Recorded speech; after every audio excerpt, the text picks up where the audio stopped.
Disgraced former New South Wales RSL President Don Rowe has been referred to police by the state government. The state government today released the report after a year-long independent inquiry into the organisation. Jade McMillan has more. This inquiry, headed by former Supreme Court Judge Patricia Bergen, was set up last year following allegations of rorting within the New South Wales RSL. It's made 29 recommendations, including that the former State President Don Rowe be referred to police.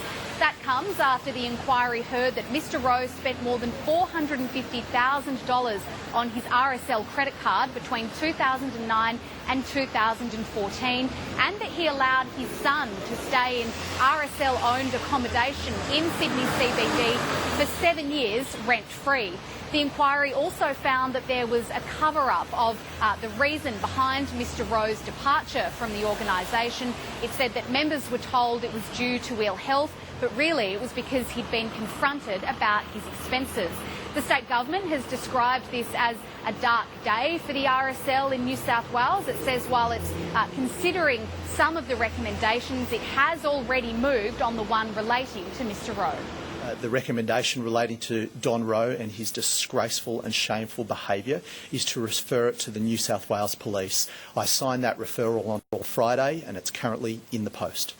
The new president of the New South Wales RSL, James Brown, says he accepts the findings in this report and he's apologised to members and to the community. The critical thing for us is to rebuild our trust with the public. I think we've gone a long way to doing that.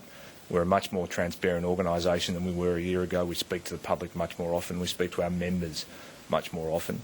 The public's got a lot of good causes it can donate to. We're not the only veterans organisation in this state or in the country.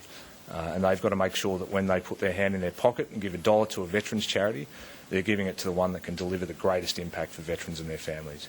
Well, we were that charity once, we will be that charity again, but it's going to take time to rebuild that relationship.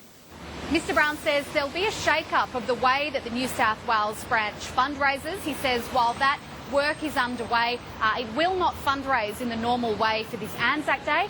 Instead, it will collect money for the upcoming Invictus Games.